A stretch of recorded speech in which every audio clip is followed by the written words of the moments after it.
All right, but okay, so we talked about Marcus. Now let's talk about CB. Like, we won a national championship. That is on top, like, has to be one of the greatest feelings, whatever. But you did it with what really is like your brother. Yeah.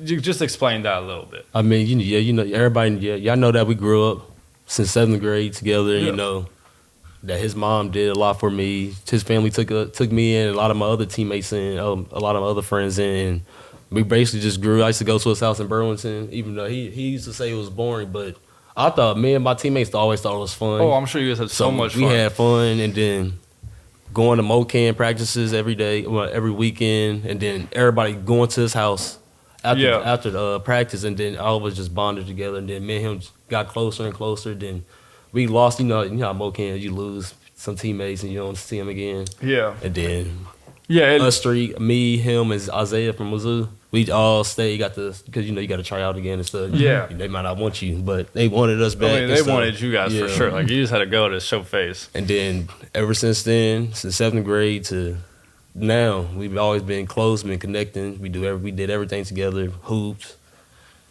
watch movies, anything you could think of. He even showed me the ropes here too, because you know how CB is, how he big time, he Mr. Big Time.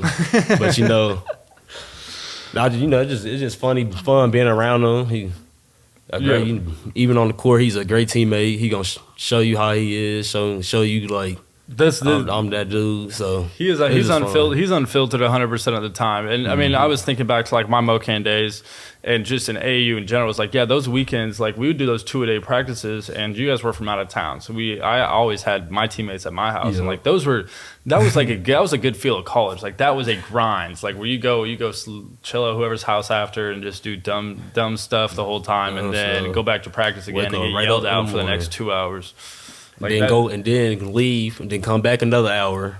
Oh God! Practice for 2 hours, and then leave again. You might stay for an hour, and then practice at nighttime. So we spent a lot of time together. You guys spent a lot of time together. I mean, and you guys got along very well, and that had to have been fun. I mean, the way you guys played off of each other, and like it wasn't all the time because you weren't like CB's a guard, so kind of, but like there was definitely times where you guys would make a play together where you'd be like, hey.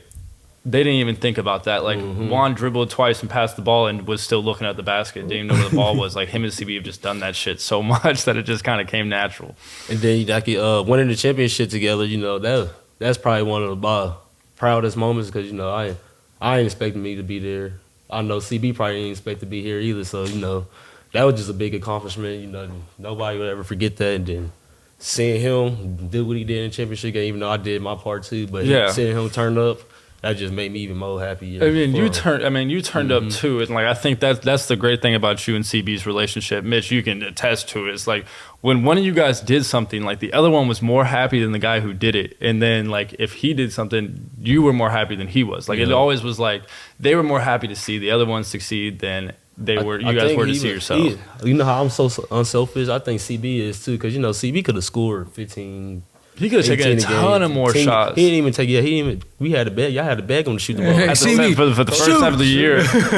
And he never wanted to shoot the ball. He just wanted to win. And I think that's what made us tight too, because we always wanted to win. And then he always make winning play. I try to make winning plays. So our game just kind of fit in, even though he's 6'6". But he's just he's just a winner. Like Coach always said, he gonna do everything to Didn't win. you used to be way taller than CB? Yeah. Oh yeah. There's some pictures, but we gotta point that picture. Like CB was a little kid until his junior year or sophomore year of high school. Sophomore year, he was a baby until like his 8th grade. I remember freshman year when summer ended for MoCan. Came back that next year. I was like, what's the? Oh hell no! Dude, he had that baby face because he literally was a baby until that time. Like not to like out CB. Now we think he has a beard now. What'd you say? Now he thinks he has a beard now. Oh, he has a beard. He had a mustache last year. He said I jacked his style off the mustache last year. I have more of a mustache right now. I shaved this morning. I'll be shaving mine too.